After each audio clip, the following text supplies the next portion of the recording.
Welcome to the Vertical MRO Podcast, where we dive into the world of helicopter maintenance, repair, and overhaul. In each episode, we talk with the technicians, engineers, and experts who keep helicopters flying. Because at the end of the day, no maintenance, no mission.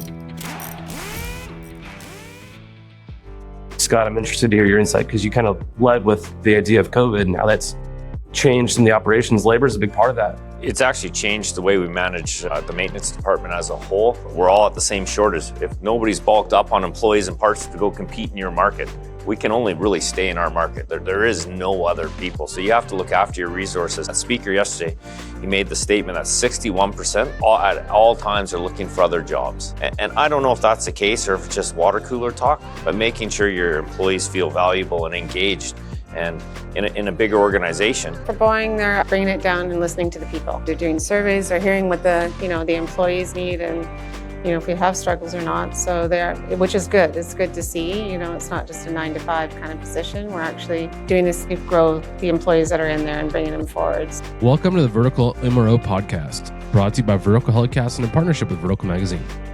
This episode was recorded on location at Anodyne Electronic Manufacturing's headquarters in Kelowna, Canada, following the inaugural Vertical MRO Conference. I had the opportunity to moderate a panel discussion with industry leaders who come together for a wide-ranging conversation on what it takes to truly manage helicopter fleets in today's MRO environment. Panelists featured in this episode include Sherry Totten from Boeing Distribution Services, Scott Hayward of Alpine Helicopters, Jan Boy of SkyTech, and Brian Eaton of Canadian Helicopters. This discussion blends real-world operational experience with long-term thinking around people, aircraft, and organizational culture. The panel explores the continued importance of legacy aircraft, the pressures created by supply chain constraints, and how evolving technology is reshaping the way fleets are maintained and supported. Just as importantly, they reinforce that MRO is not simply a job, it's a career built on experience, mentorship, and a commitment to continual learning. Labor challenges take center stage as the group discusses recruitment, retention, and the responsibility of developing the next generation of AMEs through shadowing, coaching, and real-world exposure. From fleet replacement strategies to mission equipment integration, this episode captures the complexity of modern helicopter MRO and reinforces a common theme. Sustainable operations depend just as much on investing in people as they do in aircraft. Thank you to our sponsors, Anodyne Electronics Manufacturing, Alpine Aerotech, and Metro Aviation. But I appreciate everybody for coming. Our panelists, John Gray from the Hangar Z podcast and the Vertical HeliCASTS family of podcasts. I know we've all had a long week at the show, and I want to thank MHM for putting on that fantastic event, a much needed event. So our topic today is fleet life cycle management. It's a broad topic. We prepped the crew with some questions and topics and talking points and things like that. But again, we're really hoping to hear the paths of the conversation go down different avenues and streets and byways to hear where the magic lies. And so hopefully you guys get something out of this. Hey, my name is John Gray. I'm a retired law enforcement pilot from Southern California, host of the Hangar Z podcast and host of the Vertical MRO Podcast. Being a part of the Vertical HeliCASTS platform has been amazing. Our goal is to create conversations in the helicopter community and just learn from each other and grow from these types of environments and just further the conversations we had at the conference. So first off, thank you guys for joining the panel. And the conversation we're going to have today is going to be awesome. Thanks to AEM, Marco, and Tony. Thank you guys for taking the time to coordinate this. And this is a conversation that is larger than the room for sure. So I'm excited to kick this thing off and see what kind of natural and organic conversation comes our way. But, during the course of the week at the MRO conference, we talked about a lot of different topics when it comes to the panels. And this is one that we didn't really touch on. So it'll be great to go there. And again, a lot of natural and organic conversation will spin off from this. Is the mic loud enough for you guys in the back? Can you hear me okay? Okay. So if you guys could just start, let us know who you are and your background and a little bit about the fleet that you have within the operation you're working at. Perfect. Sherry Totten, Boeing Distribution, formerly known as AVL. I've been with Boeing for 7-8 years now, from operations and now Western Canada sales director for them. So I'm supporting everybody here that has the fleets, which we do support around the world for our platform. So you've seen everything from the brand new fleet to the legacy fleet that's upgrading and staying relevant. And in today's multi-mission world. That's cool. Scott? Scott Hayward, Alpine Helicopters, Director of Maintenance there. I've been there for 6 years, and we run a fleet of 40 legacy helicopters. Morning. Jan Boy from Skytech Australia. We're an MRO based in Cairns. We also have an operation in Papua New Guinea called Heavy Lift. So my area sort of covers quite a dynamic range from the point of view of being involved in operations as an owner, as a mentor, so to speak, at the same time, sort of hands-on guy to see that we can meet our obligations to our industry. So that's pretty much where we're at. Thanks, John. Brian Eaton, Canadian Helicopters. Currently General Manager of third-party maintenance, but I service our internal customer, Canadian Helicopters Commercial, as well as several embedded maintenance contracts, including government services and military flight training. Been with Canadian for 36 years. And fleet consists of about 115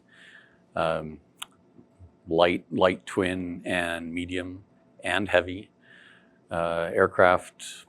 Long-term customers, we've been around for a little over 80 years. So a lot of our customers have been with us for quite a while. Legacy fleet that we maintain as far as embedded maintenance, probably another 30 aircraft that are third-party owned. Yeah, I think part of what I brought up earlier, talking about multi-mission, I think some of the challenges that exist within that is not only having an airframe that's relevant to today and operationally ready, but mission equipment. So if you can work our way back and just talk about some of the missions that you guys support and some of the challenges you have with the supporting of those missions. Sure. A lot of the missions that we support are just people moving. So not a lot of specific mission equipment there other than the operator interface. And as the technology comes to market and becomes largely safety improvements, safety enhancement, upgraded cockpits, be it glass or NVG or combinations of those, the horizons are becoming a lot shorter for that integration of equipment. So it's interesting when you consider, I come from an agency where every 10 years, roughly, we would replace our airframes. So every 10 years, we're getting a new aircraft. And with that new aircraft, we're getting upgraded technology to include all the latest and greatest avionics, the latest and greatest mission equipment. So we kind of have this way of replacing our equipment and airframes as we go every 8 to 10 years. But everyone's a little different. What do you guys see? How do you guys kind of manage the fleet that you operate? A lot of it is customer and mission driven. So as we find customers or customers find new demands on how they're improving, how they use our equipment in their business, that demand is driven into aircraft configuration, and not always with a new aircraft. The aircraft could be updated, repurposed, retasked with different mission equipment, and so it's just responding to the customer and the operating environment. And Scott, I'll jump over to you for a bit because you guys have a multi-mission platform, and you guys are in a position where you're looking to upgrade some of your airframes and kind of integrate some of that newest technology. Talk about how you guys do that and how that benefits the operations you guys are part of. Well, you're right that the customer does drive the end product because they're paying the rate that supports the new technology. So you got to find that blend of new technology and what the customer is willing to pay for. And to be honest, some of the new technology out there isn't as robust as some of the old equipment out there. And so you're seeing in Canada for sure and around the world, some of that legacy fleet, I don't think it's going to go away. There's nothing to replace it right now in that medium lift market. And some of the new helicopters coming out in that competing market are 4 or 5 times that tariff. And the jobs they're doing, they're not making the revenue to support that. So those legacy aircraft, there'll always be a spot for them. So that blend of new and old, that's going to be dynamic. That's going to be definitely integrated with the customer to make sure they can pay those tariffs, because it's not cheap. Yeah, the idea of legacy aircraft's interesting because you're now bringing the conversation of supply chain into the equation and parts availability. How do you guys support those legacy aircraft given the challenges we have today with supply chain and parts availability? So that whole planning, that whole forecasting, everything that we knew post-COVID, you can throw all that out. You can do 5-10 year forecasting, but the parts still aren't showing up. So the only way to really tackle it is to build your fleet and cannibalize aircraft. If you can't support yourself internally, if you're relying on external people, you will not be able to supply your client. The amount of money that operators to stay serviceable are investing in spares, the amount of spare engines that aren't available to other operators because you're hoarding them, we're hoarding them. We're hoarding those parts. We are not selling them because, if, say, like a swash plate support on a 212, they're not available. And they're every 1,000 hours you're chewing up. So with the current fire season this summer, everybody's averaging 600 hours. Your winter customer is going to be left out hanging. So if parts are available, we're buying them, we're hoarding them. And I think the OEM, if they want to, not beating on Bell or Airbus, but if they want to promote their products, they got to supply them better. And that will help drive down the cost and get better customer-driven aircraft. Any insight from, I'll say the OEM standpoint, but from Boeing's standpoint, is to how we kind of move forward and get away from this position where we're having to cannibalize aircraft or try and figure out solutions? How do we get ahead and move the needle there? For our platform and that for Boeing, we've been going in and buying the used aircrafts, and we're tearing them down and having the rotables and doing the exchange pools, and we're actually supporting it in that way because we know that your guys' length of time to actually get it out from the shops, and even for the overhaul shops, the Safrans and everywhere else, is extreme. So for us, our platform, we're starting to invest into it and have it around the world to support the fleet, so then you don't have to have the inventory sitting on your shelf and spend the dollar figures that way. So we'll hold the weight of that. Thank you for working with the industry in that way to try and make that stuff available where it's not otherwise. I think that's huge for folks in the OEM markets to step up and try and offer solutions to the issue. Jan, for you, what are you seeing and how are you guys responding? Well, very similar to what Scott sort of highlighted. Where we are, we're in a remote area. We operate in a hostile environment. And to support our fleet, we've basically done similar to what's Boeing done. We've parted out airframes and basically put them on the shelf. At the same time, we're hoarding parts. We're also buying up older airframes where we can, but predominantly it's parting out a machine, and that's the only way we can support our customer base because we're sort of resource driven. We've got commitments, and to maintain those, it's sort of worked hand in hand to some degree because, as Brian said earlier, like they're short on aircrew, we're short on aircrew, spare machine basically. So that's complemented itself over time. But there will come a point where, and we can see this now, is that, for example, engines, it's difficult to get an engine. So, it gets to the point where you've then got to be creative and look at your LLP stack that you've got and do what you can do within the scope of work that you have to sort of maintain that engine or keep it in service till it's a ragged out engine, basically. So those are the challenges, but it comes down to skills, people, understanding, getting people to sort of have that mindset to look at it. It's not about just run off to the store and get a new part. In Australia, are you seeing the same thing as far as kind of some of the operators wanting to control those parts and hoard them in a way that sounds bad, but hoard those parts in a way that allows you to continue to operate? Or what's the environment like in Australia right now? Australia is probably somewhat similar, but it comes down to relationships then. It's sort of the relationship you have with your competitor and whether or not you can complement each other and what sort of industry that you're in. So, if you're a direct competitor, obviously you're not going to be very forthcoming with assistance. But we've got quite a few relationships with operators that don't actually compete in our marketplace because it's quite dynamic and it's also a very difficult environment to work in. So we do have some very good relationships in that regard. So we got guys who work on fires in Australia that sort of park up in the middle of the year. They assist us where they can, whereas we're pretty much 24, well, not so much 24/7, but we've got a total commitment. Everything's on contract. Those relationships are so important. that's what I liked about this week, seeing everyone lower their banner and come under one roof and kind of talk about the commonality that we have. And it's interesting, while we're competitors in a lot of ways, the different shops are, I feel like the commonality, being a part of the helicopter community, helps lower that banner a bit, and like you said, maybe your direct competitor, you're not as willing to be like, oh, here's the thing you need, but the relationships drive that, right? And it was really cool, again, going back to this week, to see folks drop that banner of, I'm from this operator, but now we're under one roof and we're commonly looking for solutions to this problem that we're talking about. I think that's critically important. Scott, are you seeing that same kind of level of cooperation here with the local operators? To be honest, the local operators in Kelowna for sure, and actually mostly across Canada, we all get along quite well. You're not going to leave somebody stuck in the field. But at the same time, we are still competing in the same market. So there's definitely, we're not a parts seller. We're not a retailer, but we will help somebody who's in a pinch. But at the same time, you can't let a critical part leave the shelf.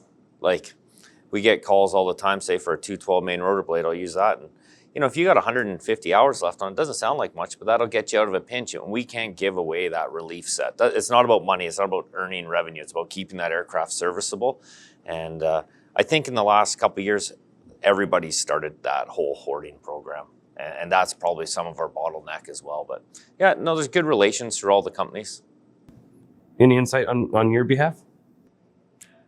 Yeah, I would echo that. The helicopter industry, certainly in this part of the world, Canada, North America, is pretty complementary to one another, pretty friendly. While we're still all competing for the same piece of work, largely, if you generalize things.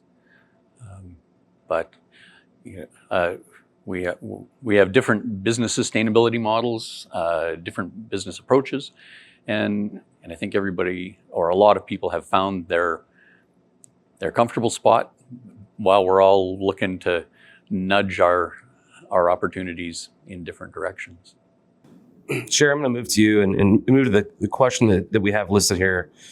I'll just kind of read the question and we'll go from there. So how's the helicopter MRO and fleet management landscape evolved over the last 5 to 10 years? And Scott, you kind of referenced it a little bit ago, talking back to COVID. That was 5 years ago now. It doesn't seem like it, but it was. Lots changed in that 5 year, from the labor market to supply and material availability. How, from your perspective, from Boeing, how has this landscape evolved, and how do we move from here? Yeah, it definitely has changed. There's lots of product shortage, from chemicals to oils, greases, and all that. From COVID, things have changed. We're seeing from manufacturing, that a lot of the manufacturers have gone and making more money off cars per se, and they're not going back into actually making the parts for the aviation sector and that. So people are coming out with new plans, but it comes down to communication as well. When I have to talk to the operators of their kind of forecast, what are they doing for flights? And then that's when we talk to our buyers, that's when we talk to the vendors, giving everybody more and more information, and kind of instead of sitting in the dark, everybody has to have more information for product going on the shelf. But it comes down to stocking. That's it, like bringing the stock up and bringing it into Canada, and the tariffs that are going as well. That's another big thing that's hitting everybody as well. So it's interesting you talk about other industry, because we often focus on our own and don't consider the overall global industry market, and how some of those same, like the automotive market, is competing for a lot of the materials that we need for our stuff. Think about the chip shortage we had. You looked at car dealerships when you're flying around, and there was a lot of times I'd fly around and there's 4 or 5 cars diagonally parked in a parking lot of a car dealer to make it look like they had more cars than they did. So it's illustrating the fact there's a shortage of supplies and materials. Again, other industries are competing for those things. So challenging for not only us, but everybody in these industries to source these resources that are finite. They are finite. Any insight from you guys in the Australia side for that? Yeah, very much the same. I mean, it's a case of, you got to look at it and looking at your operation, and then decide, okay, hey, what are we going to do here? We got to forecast out best part of 16 months, and then looking at that, and then sort of seeing, well, understanding what your business is and where your strategy is, and then trying to mitigate that by, as Boeing's done, same story, and sort of cannibalize something out there. I mean, we've also seen, as Dave pointed out, prior to COVID, it was a whole different ballgame. But one of the biggest challenges that we've seen today is human resources, is the actual people. And that's becoming very much a challenge, especially in the environment that we operate in, to encourage that younger generation to go there. They're not really interested. So, that's going to be one of our major challenges going forward. Scott, I'm interested to hear your insight because you kind of led with the idea of COVID and how that's changed some of the operations. Labor is a big part of that. Maybe talk about how the labor issue has affected you guys, whether it's on the AMP side, the AME side, pilots. I know there's a change in that market. Talk about that. That's affected you in the last 5 years. It's actually changed the way we manage the maintenance department as a whole. You have to come in with a different mindset, and we had to realign our team. And we've actually done a restructure in the management department. Just looking at human resources are your biggest problem. So we talk about we all get along. Well, we get along because we're all at the same shortage. If nobody's bulked up on employees and parts to go compete in your market, we can only really stay in our market. There is no other people. So you have to look after your resources. And that speaker yesterday, he made the statement that 61% or 63%, I can't remember, at all times are looking for other jobs. And I don't know if that's the case or if it's just water cooler talk, but making sure your employees feel valuable and engaged.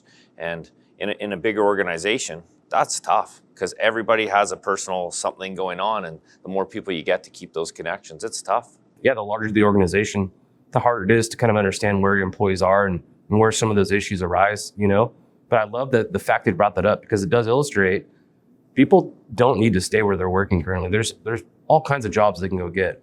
So I think it really highlights the need to take care of those folks. And how do we do that? How do we retain that tension? It's so much more expensive to bring someone in the front door in the recruitment side than it is to retain them and keep them in place and allow them to grow in their career. So from Boeing's perspective, is there anything that's interesting that Boeing's doing to help with that retention side of things? Thank you to our sponsor, Alpine Aerotech. Alpine Aerotech supports leading helicopter makes and models, including Bell, Airbus, and Leonardo. From comprehensive MRO services to innovative product development, we are your trusted partner, backed by decades of experience and industry-leading expertise. Visit us at alpineaerotech.com for more information. Well, for Boeing, they're actually bringing it down and listening to the people.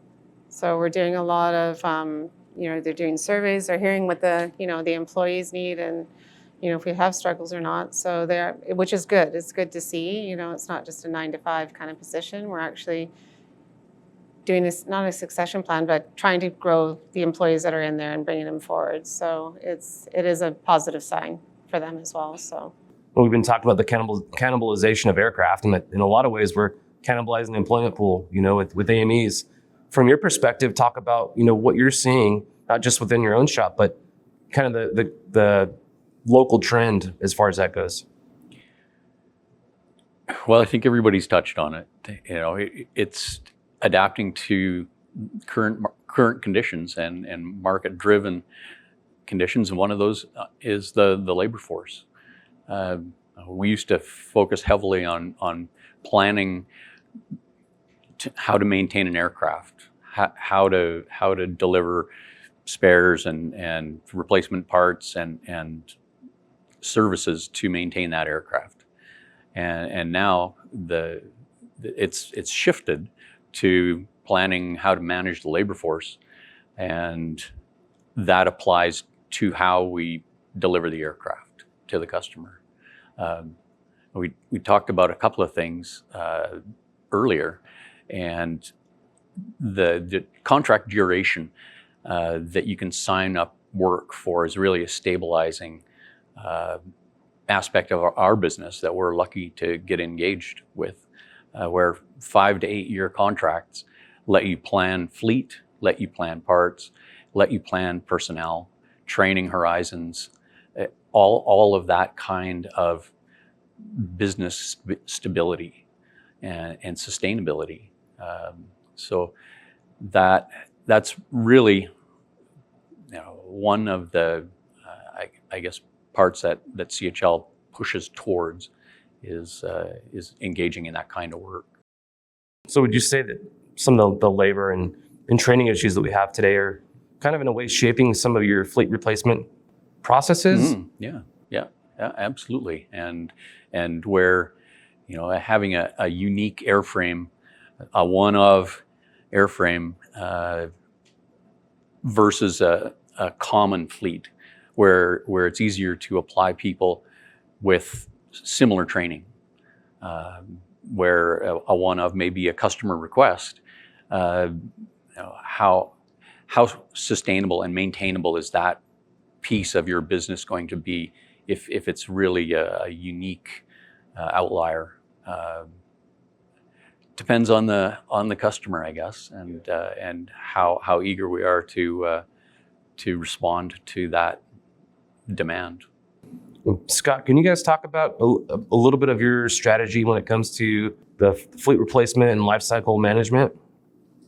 When we look at the airframe, we got to look at the jobs we're doing and that we can currently do with our employment. We really can't look at new work. So then we look at those jobs, work with the OEMs right now. We've definitely been chatting with them and looking at what it's going to cost for cycles, what's going to cost for parts, what is the actual DOC, not the advertised DOC. What's it going to cost when the machine gets out in the bush, and what is that going to cost to tool up for? And then talking with our customer to make sure that they're willing to pay for that. Because somebody has to pay, and labor costs are going up, parts are going up, but it seems the tariffs aren't. So that's a big part of the strategy. You said the 4-letter word, tariff. I mean, it's a big part of what we're dealing with, and everyone's trying to come up with a solution and try and tackle that issue, and it seems to be changing every day. So how do you tackle an issue that there's no constant, part to look at and address? For you guys, are you finding a unique way to tackle the tariff issues? We're only just basically starting to see the impact of the tariff issue for the very reason that, we'll give you an example. We had an engine that went through overhaul. They gave us a fixed quote initially to start with, but since then the tariffs have been introduced, so that's just like a second billing now. And it's still all new ground. So we really don't understand exactly how that's going to work. Yeah, again, I think it goes back to the moving target.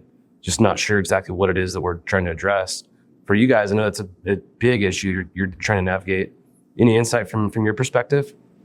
With that, and it just comes down to, once again, it comes down to communication to the operators and my customer base, what I can actually bring into country. So if we can go and stock up our warehouses that we have here, it's better and easier for the operators and the customers to go and just get it off our shelves that are already past the tariffs, already sitting on there. So we're doing it day by day. We don't know quite what the additional charges are going to be, and maybe we won't see that for X amount of years down the road as well. So, Jen, for you guys, going back to the original conversation of the strategy surrounding the fleet cycle replacement and management, can you give us some insight on your strategy as it pertains to that? Yeah, basically, so we've adopted this philosophy and the strategy that we've looked at, and what we've taken on board is that we've identified that human resource is a big issue. We've lost a number of skill sets just to normal progression. Guys are getting grey hair. Guys don't want to be in the industry anymore. Trying to attract new people. So we had to look at our workforce and then say, okay, what are we going to do to sort of retain these guys? So in Australia, we put them on a 4-day work week, 3-day weekend. So we run 2 crews, so we've still got coverage. PNG, we run, they do tours, they do 28 off. But the other side of it is that we look at our legacy fleet, like our 212 fleet, and we've got to look at it and we want reliability. So we normally we pull one airframe out every year and we do heavy maintenance on it. And during that period of time, we'll upgrade it to synthetic vision and basically it's a VFR airframe, but that's how we're looking at increasing our reliability. But at the same time, when it goes back into the field, the younger generation people that are there that don't actually have that experience, the maintainability of it and the serviceability of it is improved. So we're maintaining our availability to our client base, and that's the sort of the position that we've taken, and we've put that across basically our 412s, our 212s, the 407, the Twin Otter. So the mission's kind of driving exactly your strategy behind the fleet cycle replacement. Same for you guys, I'm assuming? Yeah, very, very similar. Long-term customers that have evolving needs, be it insurance-driven needs or safety-driven needs, drives fleet replacement. Then it's into an evaluation of what platform, what capability, what mission equipment are they going to be looking for, because fleet replacement is not it's not an inexpensive exercise, and it has to be assessed with some longevity in mind. It's just far too expensive. It's prohibitively expensive to do it on a continuous basis. You talked about a 10-year turn in your previous experience. In Canada, I think we have a reputation for getting the most out of our airframes, and we've gotten pretty good at it. I mean, you look around the room and the experience that was in attendance for the conference. There are a lot of people there who are pretty near the top of their game. And we were talking offline about, the age of the aircraft doesn't determine necessarily the ability of the aircraft. Essentially, how hard are you driving the aircraft, and how long then can you stretch it based on what you're doing with it, which I thought was an interesting point. I think, Scott, you brought that up. Can you kind of talk about that concept a little bit? Yeah, it's kind of the mindset of the culture of the company. Aircraft are going to go work hard, but when they come into the hangar, what are you reinvesting in that? Are you reinvesting in the long term, or are you going to be parting this aircraft out in 5 years? And there's lots 30, 40,000 hour airframes out there. They're 50 years old and they're still fighting fire. And there's nothing really to replace it at that cost. And like Jan's doing it with the synthetic vision. We got some glass cockpits. You're running the 61s. Those aren't new airframes. They're out, and they are the backbone of the industry. And until we can drive down new cost and get the customer to pay for it, you're going to see those airframes sustain. So I think it's just having the right culture and the right mindset within your company to maintain them. And there's a lot of pride in that too within a company. When you're looking at your fleet and you're looking at, okay, this fleet's going to age and I'm going to keep it for a long time, where are you seeing the biggest return on investment as far as the upgrades of the avionics, the mission equipment, and those types of things? That's a tough one. So I put you on the spot there for that. So this is one where when we're bidding all the contracts, we're all bidding the same type of work. You don't earn any more revenue for an upgrade, but what you earn, or what the return is like you mentioned, the young people want to come in. They want to see glass cockpits. They want to see new radios. So by doing those upgrades, there is a level of safety in there, but you're also getting better engagement from the labor pool, because they see that capital investment in the aircraft. And and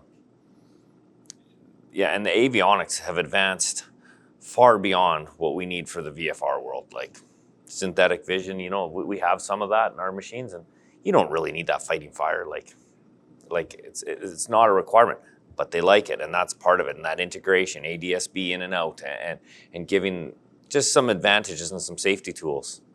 I think as a pilot, if I'm going to look at an operator, I'm going to want to go to an operator that has the safety record, the equipment that could potentially keep me as safe as possible.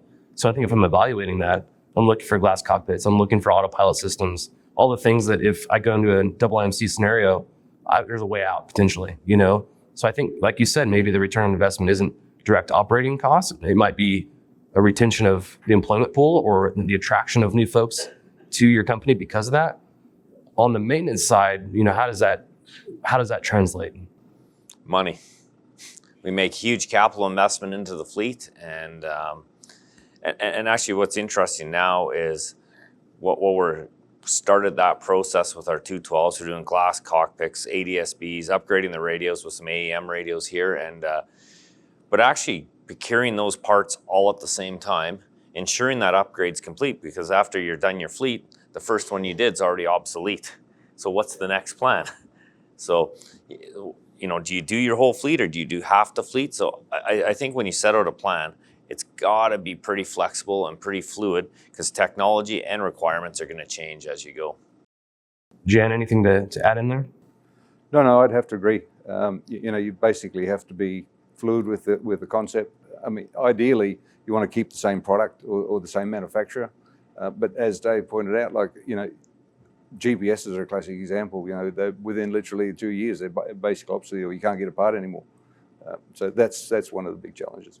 How about from your perspective? Yeah, I would echo the same comments. Longer term contracts, long-term customer relations. We manage, one of the fleets that we manage is a 22-year contract commitment, and dealing with obsolescence over a 22-year period for aircraft that we don't own, but we're tasked to maintain, is demands good communication with the customer and the owner. We have parts that are going obsolete, parts that have gone obsolete, systems that are now marginalized, not safety systems, but maybe tertiary systems, and talking with the customer and deciding what their plan is, and coaching them through on a technical side, is a big part of the work. It's not as simple as just going into work in the morning and changing a part and signing the book and going home. Yeah, brought up, as we adopt new technology in the cockpit, there's a lot of things that go into play. Training is one of those. Standardization is a big part of that when it goes to training. And I think our goal is to keep our fleet as standard as possible so that the air crews intuitively know in an emergency situation what to do, how to operate that equipment. Talk about your guys' strategy when it comes to the standardization with the adoption of new technology and how challenging that can be. Scott, want to start? Sure. So, Alpine's got a great history of every aircraft was configured the exact same. And didn't matter what airframe you got into, the radio layout, everything was the same. It was a great safety standard. We've actually evolved away from that because you can't do 16 glass cockpits in 1 year. You can't do 16 complete radio upgrades. So we started piecemealing the aircraft and doing it one at a time, just from the financial impact of it. And but the commonality of the fleet, you're right, is getting back to that, is we introduced some new aircraft last, or 3 years ago. And the safety and the financial impact to that, it's tough because you don't have spares to back up that aircraft. It's very easy to add it to something else you already have in your fleet. But when you're looking at fleet renewal and safety and planning, introducing something new, it's a substantial undertaking. And not just on the aircrew side, it's on the maintenance side too, right? Understanding how to maintain that new mission equipment. And I feel like we're adding new responsibilities for our technicians all the time. With those new aircraft come new employees who are experts in that aircraft, but now they got to blend into your culture, and that can cause friction in itself. So it's not just going out and buying a helicopter. Yesterday we talked about mentorship quite a bit. Well, we've talked about it all week, but we talked about this idea of reverse mentorship, which I think is interesting because a lot of the younger folks that are coming into the industry have this innate ability to navigate technology that I may not have, and some of the older generations may not have. So I'm curious, from your guys' perspective, are you seeing that reverse mentorship in the way that some of the senior folks are looking to the younger folks to understand this technology and how do we maintain it as we go? Are you guys seeing that in your shops? Yeah, I think both from the maintenance side and the operator interface side, the familiarization with the technology for a younger generation seems to be a lot easier in a lot of cases. Having a new person to the company come in and maybe be quite junior and immediately pick up what's going on in the cockpit as an interface, operator interface, versus the training that it might take to familiarize someone who's been operating a different piece of equipment for a long time, and then that flows to maintenance. Absolutely. How come this isn't working over here? Well, obviously this piece over here, and that troubleshooting and knowledge and knowledge transfer, reverse mentorship, is I think something we're coming to understand. It's a new part of our life. Yeah. Jan, what are you seeing there? Look, I would agree. I mean, the cohesive side of the environment that you work in, where you've got to have the interface between the air crew and the maintenance crew and management, that they all basically all have a common goal at the end of the day, and it's a case of getting them all to work together. And we've found that the younger guys, certainly they pick it up a lot quicker, but they're also happy to share that knowledge with the older guys, and the older guys are sort of like happy to sort of look at the younger guys and say, look, I need help. You help me out here. And so we're fortunate in that regard that we've had a very good working relationship and an open communication, but we've also encouraged that, and it's taken a lot of effort and time. The old day of like, oh, he's a pilot, we don't really want to talk to him, he doesn't know what he's doing. But so yeah, that's been one of the game changers that we've seen over time. It's interesting. On our panel, we had the rookies versus the veterans, the maintenance showdown is what we called it. And I think it kind of created this idea that there was going to be an antagonistic conversation. And I think there's that perception that it might be that way in the floor too. But I think what we experienced in the panel is probably very similar to what we see in the floor. It was actually complementary. Like we're talking about the idea of reverse mentorship and the complementary skill sets. It's really, I think, pretty cool. I don't know if it's always been that way, but it's neat to see it kind of happening now. I don't know, would you agree or have any insight there? 100%. It was one of the interesting takeaways of that, and you guys will like this one, was paper manuals versus digital manuals. Yeah. And you can see that demarcation line on the hangar floor, and the young people, they wouldn't even know how to open a paper manual, but they can zip you through that digital manual in a heartbeat. And so when you're in a pinch, what do you go to? Well, old school, I go to paper manual, but the younger guys are straight to go online. But I must admit, I've slowly transitioned across to the online side of it. Yeah. Yeah, that's a very divisive question, and it's a simple question. It's almost like asking people if they like pineapple in their pizza. That's a very divisive question. That's one of Val's favorite questions. Pineapple and pizza? Yes. Yep, I'm good with it. Seasonal. So maybe. Yes. Wow. It's actually not as divisive. Usually it's 50-50. So I'd say no, absolutely not. It belongs in the trash. And that's, I think, where you see most people, there's a difference. So it's in that line, right? So it was interesting to see that. But I think overall, it was a very complimentary conversation, which was really cool to see. Going back to the idea of this new technology and some of the challenges that it brings for the maintenance folks, have you seen a reluctance for some of the seasoned engineers in tackling some of the challenges that come with the adoption of new technology and how to service that new technology, or has it been adopted fairly well? Thank you to our sponsor, Metro Aviation. Metro Aviation, the world's largest family-owned aeromedical operator, offers comprehensive aircraft services with 140 plus aircraft in over 25 states. The Completion Center installs medical and law enforcement kits and avionics, serving diverse aviation needs including offshore, utility, VIP, and corporate sectors. I think from my perspective, it depends on the environment. And we're lucky to have environments that a lot of those personalities can be accommodated. It could be base work, it could be field work, it could be a legacy machine, it could be a very senior legacy machine that may or may not ever see electronic manuals. I don't know that a 61 is ever going to see an electronic manual. So find the personalities, find the career path, find the best fit, keep people happy, happy helicopter. Jan, are you seeing any reluctance there on the training side or adoption side? No, not really. I mean, we've got quite a diverse fleet. We've got a 145 D3 right down to the old 407 or the 212. But no, the younger guys and the elderly folks pretty much embrace it, and they've been very positive about it. Scott, I think there's a lot of tough talk around the water cooler, but you guys are exactly right. When it actually comes to doing the maintenance, they all work together. But there is tough talk, like the showdown. Yeah. There is no showdown. Yeah, it's very cooperative. From the OEM perspective, are you hearing those stories from the field, or is it kind of in line with what we're hearing here? No, it's about the same of what we're hearing too. Yeah, for people that we speak to and the support we can offer them. The support's a huge part of that, right? Just having a company like AEM who has great support like you guys, to know you can call someone and actually get some assistance versus trying to figure it out on your own. And I guess that's what the value of these conferences are, right? Developing that Rolodex of people that you can call when you've got a problem, who's dealt with a similar issue that you've got. You now develop this really extensive network, and you all have over the course of your career, but these just, I think, enhance those networks and those Rolodexes.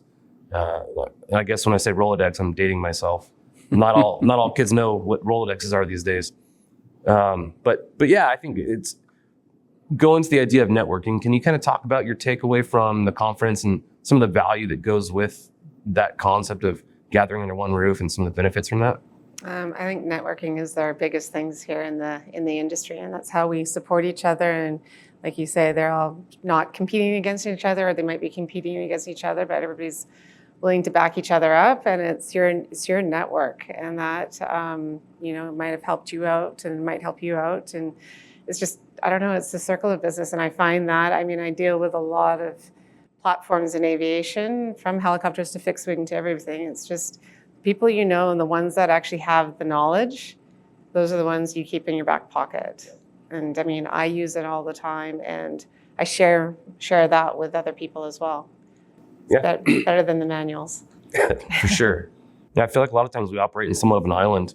You either locally within your own agency or shop, or within the companies you work with, traditionally or often because of where you work or live, you're used to dealing with those folks, but the network maybe ends there.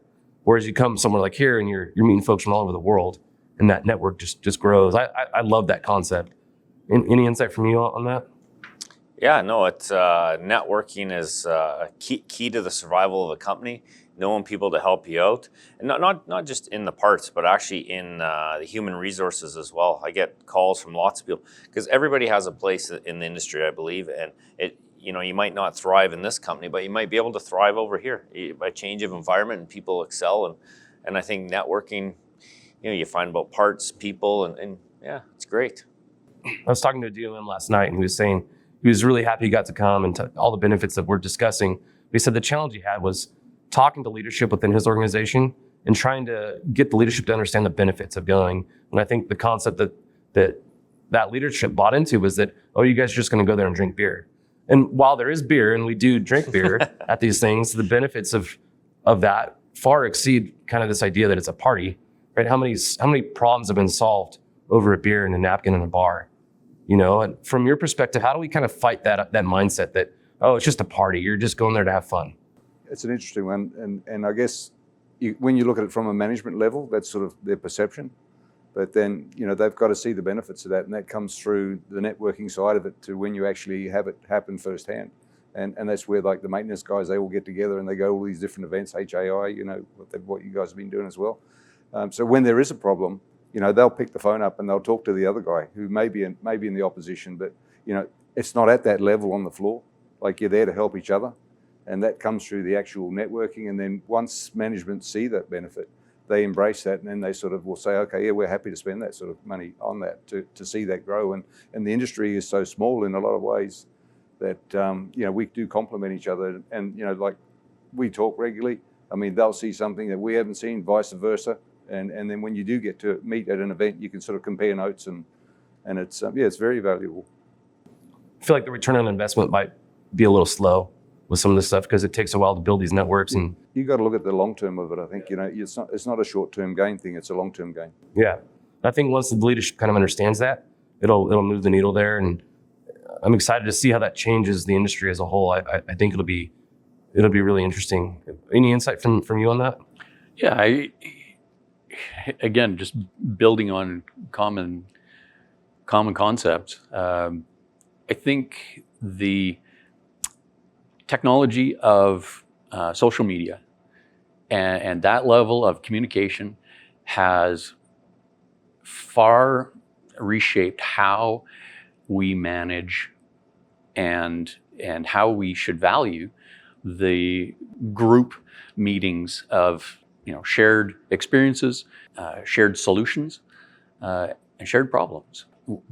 Long gone are the days where I'm not sending anybody to that conference because I know there's going to be somebody else there and they're going to poach my people. Long gone. Your people have figured that out. Invest in it, embrace it, and show people that you value their time to participate. I think that goes back to what Clint was talking about. How do you enrich the folks? How do you enrich the lives of the folks that work with you and for you? It's the investment into them. investing in their career and their education, their training, their network to make them more successful in their job that they do for you. I think once you realize that it goes full circle, it's not a one-way transactional event. It helps everybody, and I think that'll be great. So I'm excited to see that move and that change. You brought up social media, and I think that's another topic that I like to discuss because, like you said, most people consume data in that way now.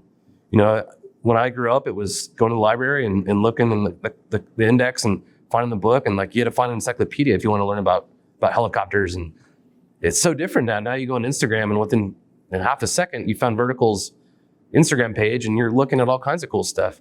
Talk about, as we deal with recruitment, talk about the effect that you guys think that'll have. And from you guys' perspective, I know you've got a big social media presence. What is your thoughts on that?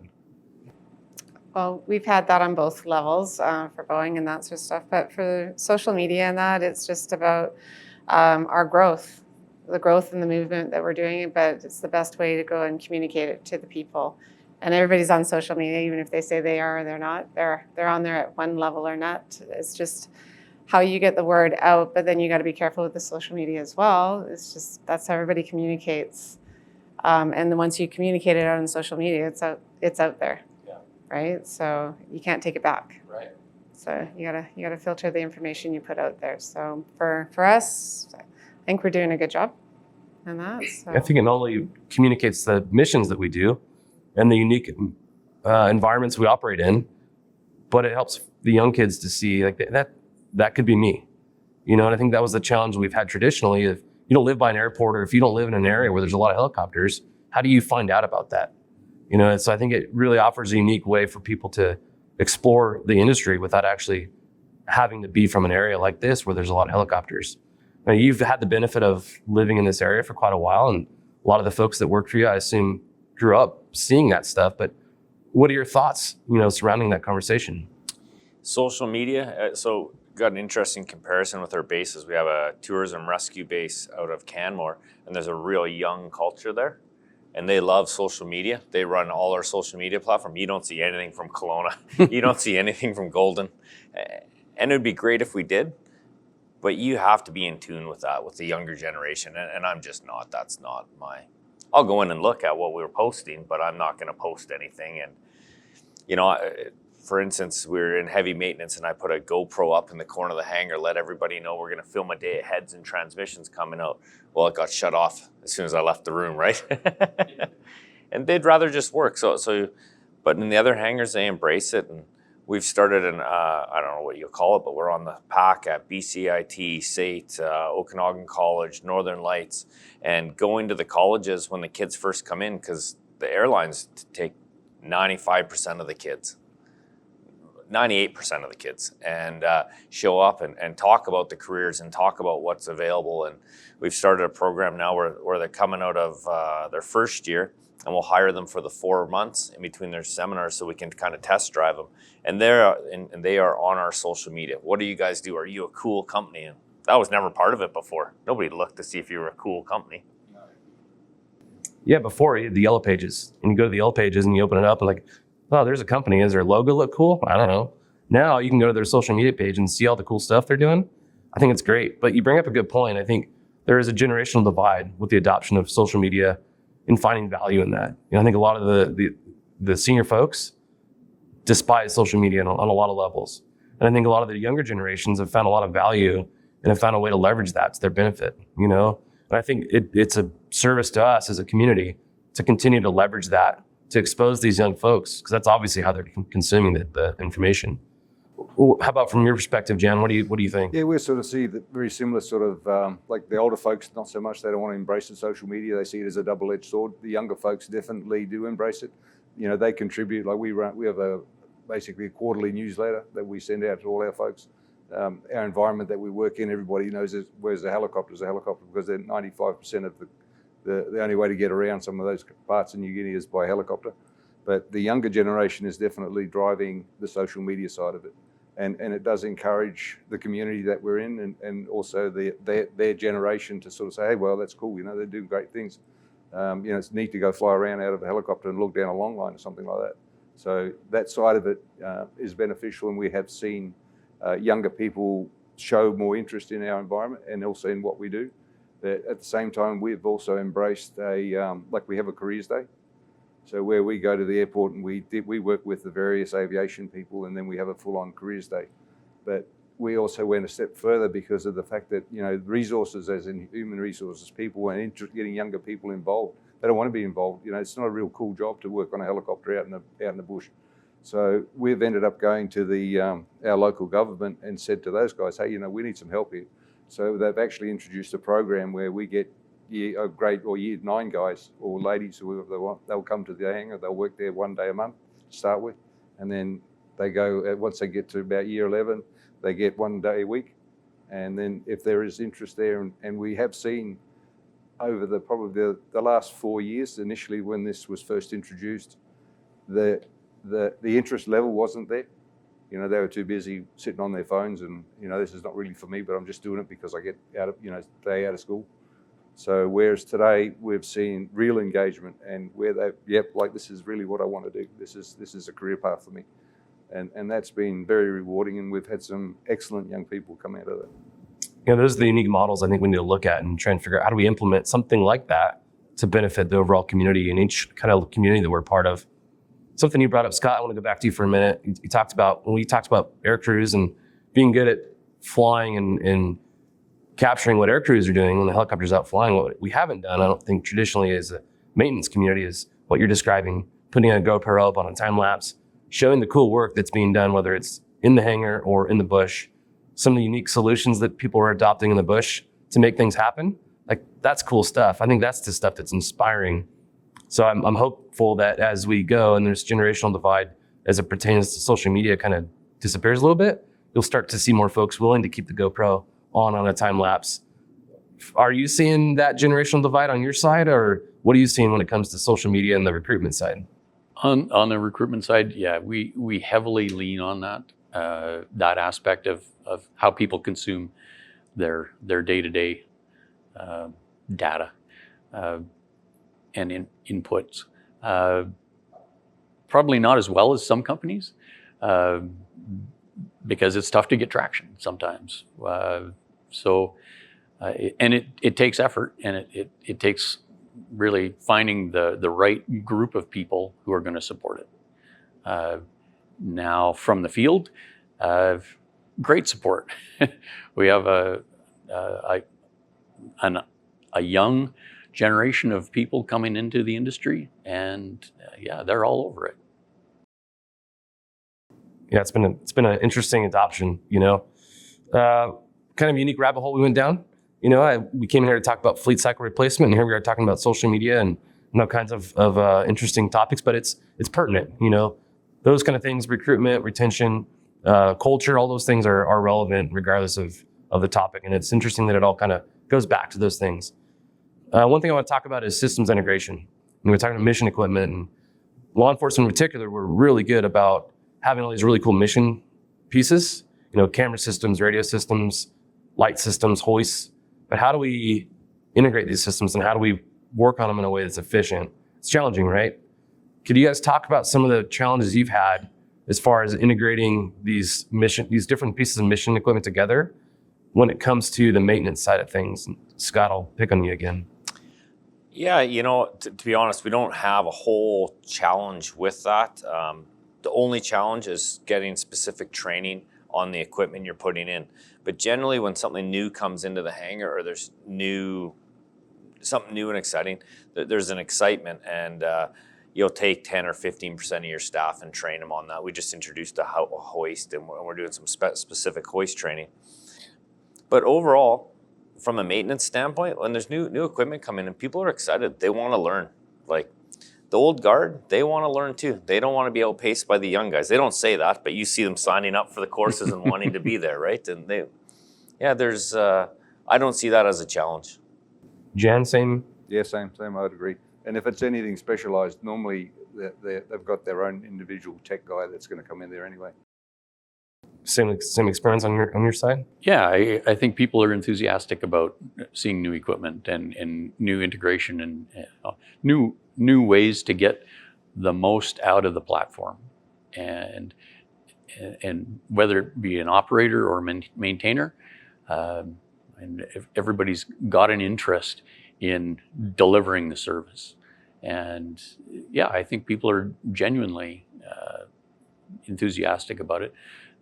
As some technologies become a lot more mainstream, NVG and things like that, it's not this spooky boogeyman anymore. It's hey, you're going to go on an NVG course because half of our aircraft have this technology, and if that's what we need, if that's the right balance for delivering the fleet, we're going to need half of the people to maintain it, and half the people to fly it. And no, I don't think we've seen any pushback on that. From a bottleneck standpoint, from a maintenance bottleneck standpoint, what challenges are you guys experiencing or seeing? Where are those bottlenecks happening, and how do we overcome those? The bottleneck in training. So we kind of got a different approach.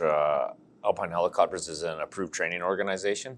So we do our own in-house, well, not in-house, but the Transfer Canada approved 212, 407, 206, PT6. I think you guys are also an approved training organization. Took the same direction, yeah. Yeah, and that's key to getting your employees up to speed and trained, and having an engaged training department. So it removed all the bottlenecks. Like the only bottleneck we have is time. Like everybody wants to be on the course. We've got a very engaged PRT, and we're able to deliver course-specific material for our company outside of the training courses. So we develop quite a bit, and he does a great job, and it's removed all that. When you bring in an outside trainer, it doesn't matter how good they are. They don't know your company culture. They don't know what are the hurdles that you're having in-house. For you on the kind of the 30,000 foot level, are you hearing or seeing of any particular bottlenecks as far as trends go? Like this is always an issue, or this is commonly an issue? If it comes down to a product line, yeah. But then that's when we have to go, we're distributors, so we have to go to the vendors and talk to the vendors to see what their platform is, and going forward, it's just, yeah, I mean, we're the middle person on that. So for bottlenecks, it comes down to support. That's probably the direction I'd have to answer that one. Okay. How about for you guys? No, not really. I mean, we really we're very similar. We're fortunate when it comes to training that there is an approved organisation next door to us. And so, we can allocate guys accordingly. So we do see, not really firsthand a bottleneck, but it's a management thing that we've got to do, and it's a time management thing. But the results out of it are beneficial.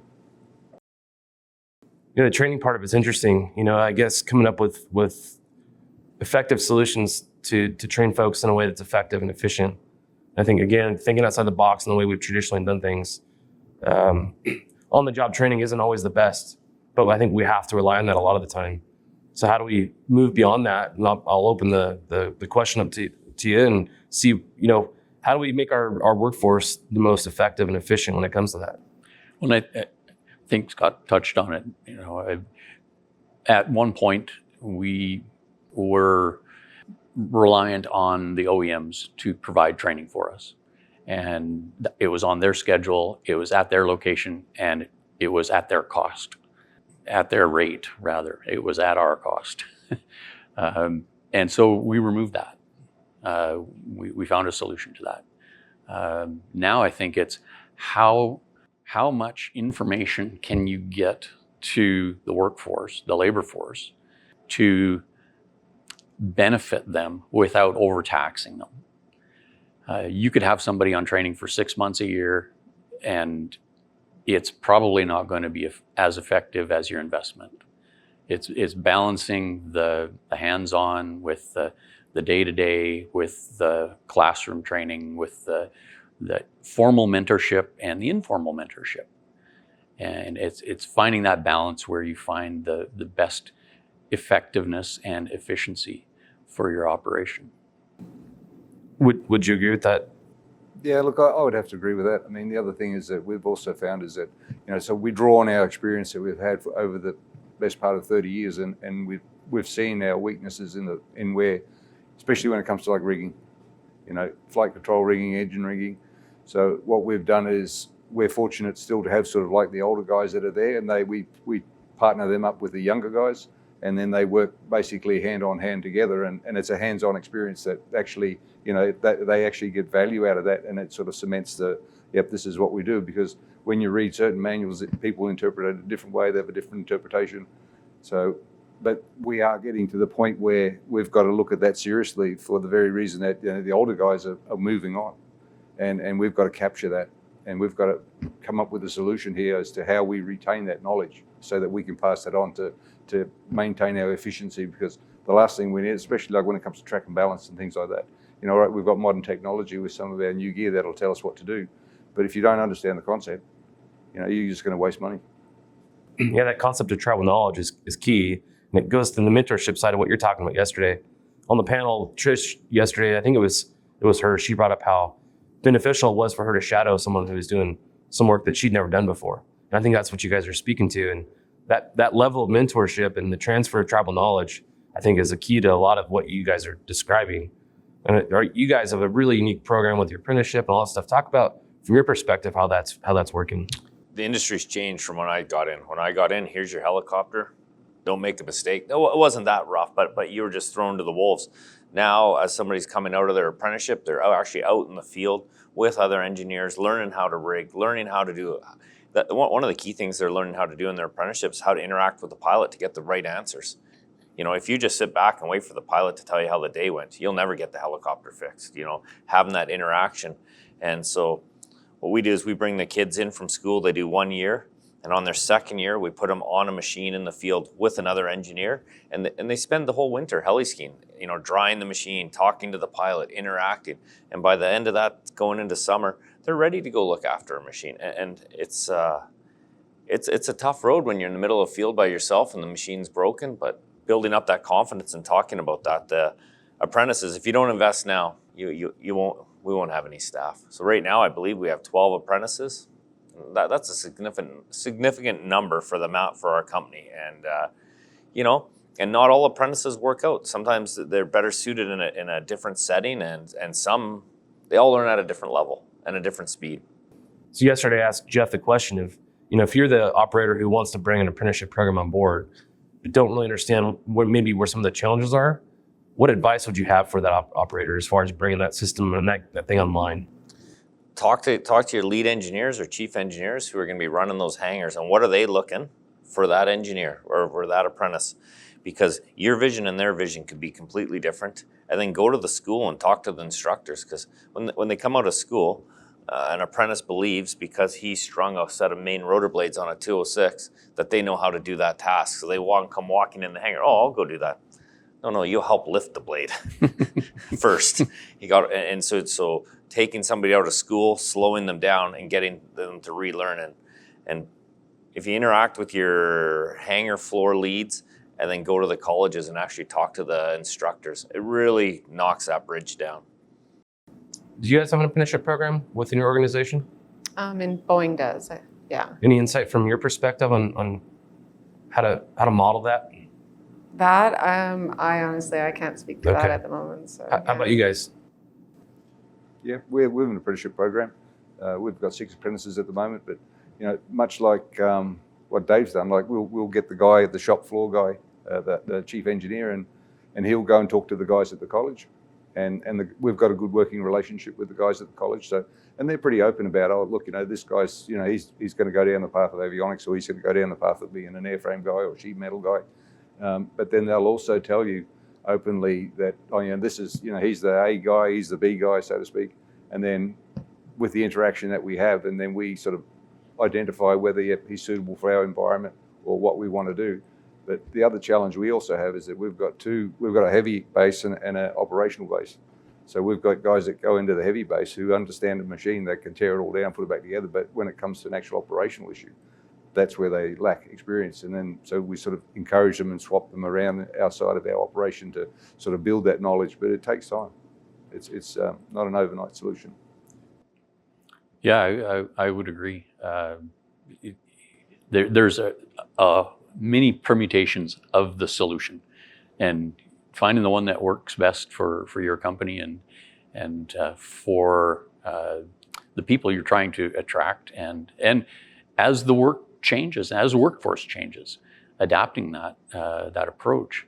And we're very fortunate that we have, again, a base and field network. We have several heavy maintenance bases. We have environments where aircraft are daily use and come back to the hangar every night.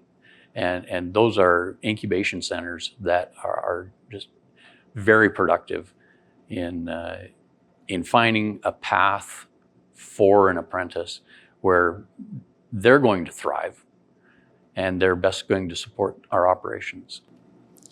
You know, there's one thing there that what I talk to the apprentices is I think when you get into helicopters and you start looking at the bush, it's a career, it's not a job. And you got to think of it differently. Like a job is somewhere you go and punch the clock and you go home. When you go out in the field with that helicopter, you're invested in that. You know, like that is your machine. You're the safety, and you have to think about it differently. And the kids coming out of school are thinking, "Oh, I'm going to get a job." Well, that's not a job. Like if it's because you can't switch it off. You're out there. You're invested in it, and I think that mindset in the schools needs to shift a little bit. Yeah, it's interesting how that mindset's kind of perpetuated. In law enforcement, it's the same way. You know, law enforcement used to be a career, and now it's a job. You know, but with a career, you take the good with the bad, and you know that you're going to change, right? So if you're looking at what you're talking about as a job, then you think that this experience in the bush is going to be all I ever do. But no, it's a progression, and it gets you to the next thing. We talked about, you know, how do you get to your level? Well, you got to experience and have experience in all these things to where you can give advice for the young folks that don't have that. So I guess as we close out, maybe that's a good way to talk. Advice for the young AME, the engineer who's working their way up, trying to understand life cycle management and all the complexities that go with that. What advice do you guys have for the young person entering the field as far as career progression, trying to figure out how do I line myself up to be as successful as possible? And we'll start with you. Thank you to our sponsor, AEM. Their revolutionary MTP 136D P25 aerial firefighting radio is U.S. Forest Service approved. It's in stock and ready to ship. Grounded unexpectedly? No problem. AEM stocking dealers across North America are prepared to support all your mission critical needs. Visit aem-corp.com/radio. That's a tough one. For the young generation coming in here into this industry, it is it's not a 9-to-5 job. I mean, we've all have the calls and people are working at the nights and their AOGs always happen on a Friday, like your weekend's messed up on that. So, but it's a good industry, it's a drive, but then that's when they have to shadow people and they have to see that, you know, everybody that's in this room, you guys all have a drive of some sort that you're still in this industry. The young people have to feel that as well. So, and I don't think you find that in a lot of industries. It's a lifetime. This is it. So, and you know, you're not just in here for 5 years. You're in here for a long haul. So, Like I said, the good or the bad. Yeah. The Friday night AOG. yeah. That sucks sometimes. The stories you can tell, and you laugh about them afterwards, and that you can't believe you did it, and the hours you put in, but the machine's up and going, and you've completed the mission. So, it's a pat on the back that you weren't looking for. My advice to somebody young getting in the industry, show up to the hangar early and have coffee. Put your phone away and just talk and listen. Listen, there's an unbelievable amount of knowledge. You look at what just happened, the show you guys put on, and there were no pilots because everybody asks when you're in aviation, are you a pilot? Right? And by a young person coming in and sitting with the senior people, the senior engineers, you'll learn so much. You talk about putting your phone away, and Jamie Wood, she did a piece on cognitive performance, and she talked about the value of putting your phone down and what that phone actually does to your cognitive performance. You know, and not only is it a distraction, but it actually takes away from your ability to perform on a high level. But beyond that, the networking, you know, I think a lot of folks, they get a 15-minute break. They want to go and look in their phone versus, hey, let's go chat. You know, let's build this team, this culture. So I think what you brought up is a key point. Invest in the folks that you're with. Spend time getting to know them and their families, because you're going to be around these folks for a long time. Our community is small. You know, if you make a bad name for yourself early on in your career, it's going to follow you forever. You know, but if you do a good job and you work your tail off, that solid reputation is going to propel you. I believe. Any insight from you? Yeah, look, I'd have to agree with that. I mean, and also I think every individual organisation is different in what they can offer. We're very fortunate in the fact that we can offer a variety of activities, from an overhaul shop to an avionics installation to a field job.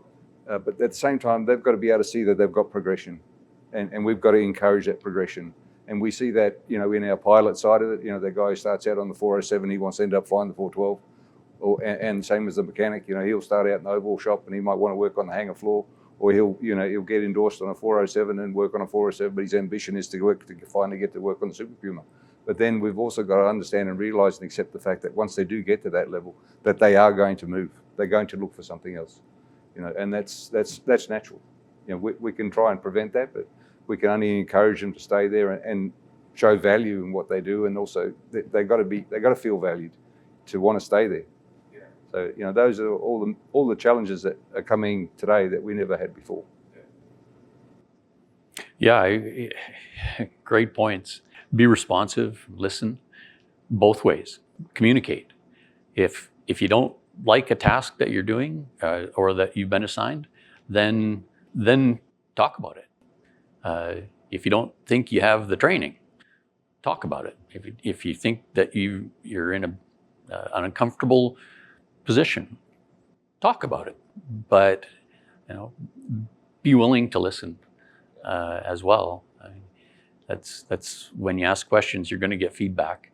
So that's the whole. I think the part that we're trying to get better at, stay good at, stay practiced at, going to schools, talking to young people, telling them about the opportunities and the realities. It is a career and a lifestyle and a lifetime for a lot of people. I think what it translates into is being coachable. Like you said, listen, communicate, be coachable. Drop that ego when someone gives you some constructive criticism. Instead of saying, yeah, but, don't make an excuse up. Like, yes, sir, yes, ma'am, I'll do that next time. And internalize that excuse, that desire to make an excuse. I think that coachability is huge. How many times is somebody giving an excuse and you've heard that excuse 1,000 times and you roll your eyes, So I think that coachability is so critical. It doesn't matter what job you're in, what you're doing. I think a good person wants to get better at what they do, and they're looking for that coachable moment, So anyways, we've gone, I think, down some unique rabbit holes and talked about some things that we didn't intend on talking about. Thank you to AEM for opening this platform and this forum up for us. Thank you all for joining us to listen to us talk. I want to open the forum up and the mic up for any questions y'all might have. Yeah. So, a question for you, Scott. You mentioned that the fact that you're going to have to fly those legacy aircraft for a long time. The OEM have zero interest in carrying on supporting those aircraft. They want you to buy their new shining whistle. So, how are you going to do about supporting? The 212 platform. I'm thinking also of the 204 platform that are flying out there. Do you think that more and more operators like McDermott are going to have to buy the TC? Well, honestly, that's in the hands of the OEM right now. But what it's done is it's taken companies like us. We talk about that routinely, and there are solutions there. Like these parts that are short, the OEM has a military variant of a lot of those parts that can be civilian certified. So if they choose to do that, that'll give us some legs. But what's the going cost for a 212 on the market? Probably 2.7 million, probably. Yeah, and so if you go buy an EPI that's decked out, that's 17 million, and our current government won't support those tariffs. So we're going to have to come up with solutions, and we're kind of taking them one by one as they pop up and coming up with solutions. And it's working with PMA parts, manufacturers coming up with something similar and putting them into service where that wasn't something we were doing 10 years ago. Now we're going to PMA for maybe a cost savings. Now we're going for PMA for survivability. So no intention on buying the TC from Bell anytime soon? Not here.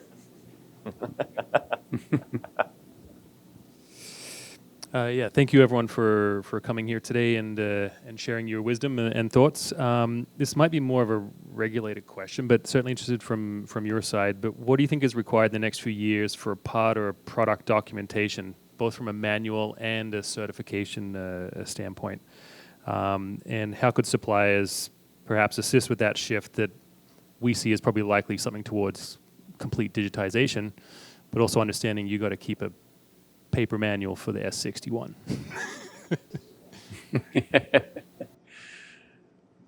Yeah, I think mixed media is a survivable solution. Technology applied where it's relevant. Sometimes cell technology or satellite communication technology is not reliable enough, depending on the region where you operate. You may need pencil and paper. So it's applying technology that's relevant. I don't know if that answered your question as far as the... Yeah, I know we've got some of our engineering team here in the room, so just as we go about developing our manuals and our product documentation processes, making sure that we're keeping up with the demands for industry that both meet a backwards compatibility but a forward-looking expectation, so that you could perhaps you can look at elements of it on your mobile phone when you're out in the field and you've got the right service, but also it will reproduce correctly on a hard copy as required. And then from a parts perspective, you've got a PMA'd part perhaps or some kind of STC. Does there need to be an actual piece of paper following that around? Or is there a digital option for that? Because we know the aerospace industry tends to kind of lag behind everywhere else. So how can we make sure we're keeping up with those requirements for you guys? So we actually ran into that with your radios. This was very interesting. So we introduced 30-year radios. They went to the field. Great radios. Young people embraced it. The younger generation said, well, where's the manual? We're like, it's digital. You got to go on and read it. And it was one of your teams supplied us with a paper cheat sheet, and it was Derek there laminated it, sent it to the field, and it put it to bed. But there has to be a bridge between the old technology and new technology for the pilots in the field using the STC kits that are out there. They're not going to go and read the digital manuals, the old pilots, respectfully. And then so what they do is say the equipment doesn't work and shut it off, though it works fine. They just didn't learn how to use it. And I think if there was, I know you shouldn't make cheat sheets, but there should be some shortcuts or some short user guides for the products that are being supplied to the field. Then we'll pass that on, and that'll just help the product get better buy-in or embodied within the company. I'll just touch on what you brought up a second ago. What's interesting is it kind of touches on how people learn, right? Whether you're a pilot, a maintainer, if you're learning a new system, some people learn well by reading. Some people do well by watching a video, and some want to touch, right? So how do we, for the folks that learn differently, how do we provide that information in a way that's effective for the mass of people? That's challenging. TFOs, in law enforcement, that job's so tough. You've got so many systems you're responsible to learn and use well and fast. How do we get them up to speed in a way that isn't expensive, it's efficient?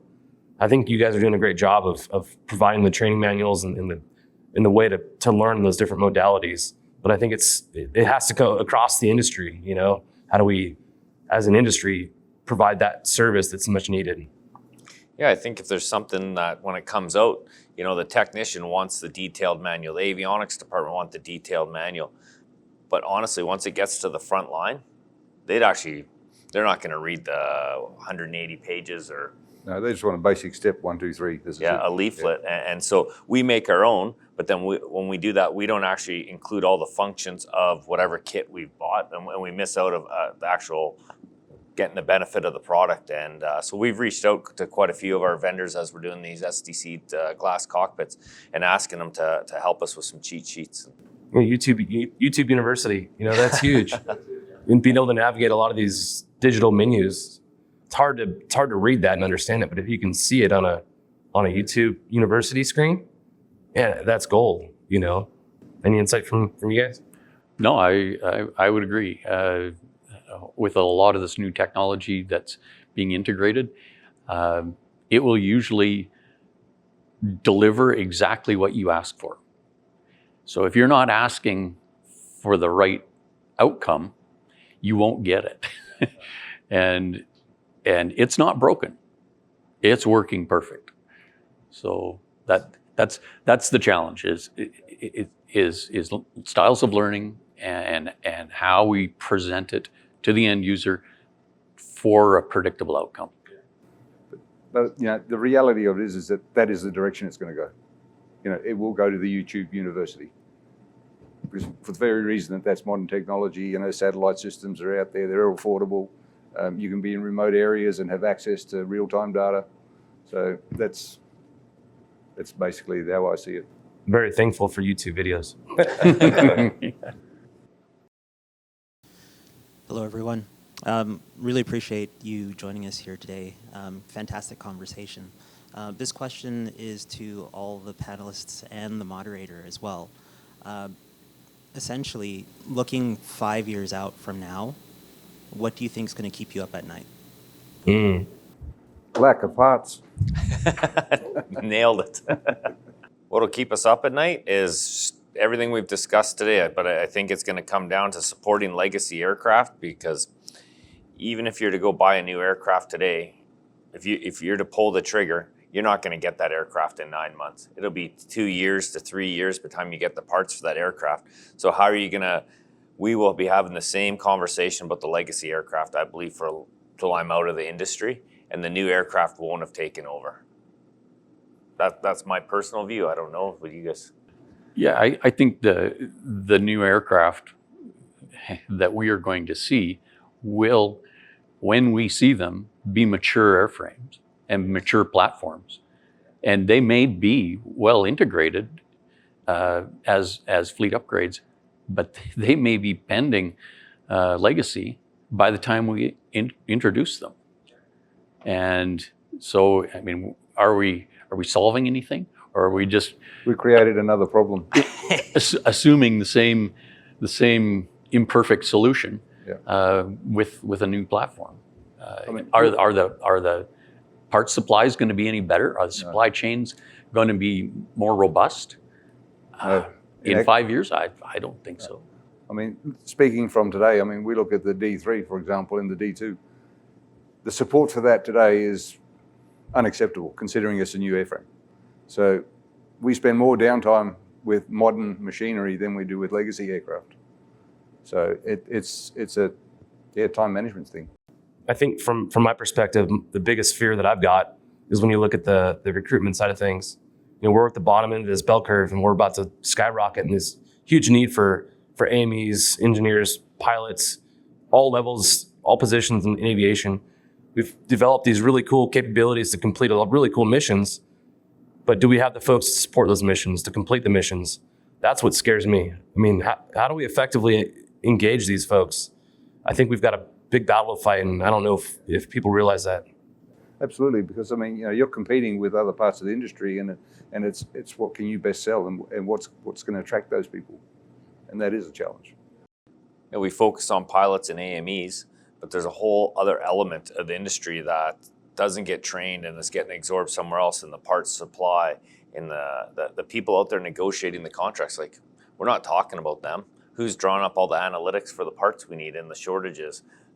Where are the new quality assurance as the regulations get tighter? Where are all those people coming from? We're pulling them out of the field, out of other avenues, and not backfilling. Like, it's maintenance planning is another one. There's a shortage of people who've got the foresight for maintenance planning. And something that they don't really teach. It's sort of, you learn those skills as you go through, and you have other people mentor you, and some guys embrace it and they live by it, but others don't want to know about it. Great point you brought up about the folks that we don't often think about.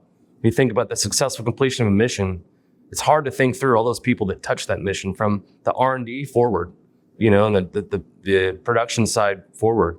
We need a lot of folks, a lot of skilled talent, a lot of passion for these things to happen. And I'm afraid that we're going to have a hard time filling those roles because, like you said, other industries are fighting for the same folks, the same resources. But how about, are you guys seeing that too? Well, it's the same, yeah. So the industry has so many touch points that everybody has to support for the parts, from manufacturing to supplying and everything else, and forecasting as well. I think in 5 years, it is going to be an issue for all points, for the buyers, to the creators, to the people that are completing the products. So the inventory is what I'm going to be worried about. So, yeah. Great question, by the way. Thank you guys for joining us. Thank you, AEM, for making this possible. This is a lot of fun. The end of a long week, which has been amazing. Look forward to Kelowna next year. Look forward to Irving this year. Hope to see y'all down there, and hope you all listen to the Vertical MRO podcast for more of these conversations as the year goes on. And thank you guys very much for joining us. Stand by for a message after a word from our sponsors. Thank you to our sponsor, Alpine Aerotech. Alpine Aerotech supports leading helicopter makes and models, including Bell, Airbus, and Leonardo. From comprehensive MRO services to innovative product development, we are your trusted partner, backed by decades of experience and industry-leading expertise. Visit us at alpineaerotech.com for more information. Thank you to our sponsor, Metro Aviation. Metro Aviation, the world's largest family-owned aeromedical operator, offers comprehensive aircraft services with 140-plus aircraft in over 25 states. The Completion Center installs medical and law enforcement kits and avionics, serving diverse aviation needs including offshore, utility, VIP, and corporate sectors. Thank you to our sponsor, AEM. Their revolutionary MTP-136D P25 aerial firefighting radio is U.S. Forest Service approved. It's in stock and ready to ship. Grounded unexpectedly? No problem. AEM stocking dealers across North America are prepared to support all your mission-critical needs. Visit aem-corp.com/radio. That's a wrap for this episode of the Vertical MRO Podcast, recorded on location at Anodyne Electronics Manufacturing Headquarters after the inaugural Vertical MRO Conference. Thanks to our panelists for a candid conversation about the realities of managing helicopter fleets, from legacy aircraft care and supply chain pressures to the people-first work of building tomorrow's AMEs. If you found this useful, please subscribe, leave a review, and follow Vertical HeliCASTS and Vertical Magazine. Thank you for listening. Join us next time as we continue exploring the strategies that keep rotorcraft safe, sustainable, and mission ready.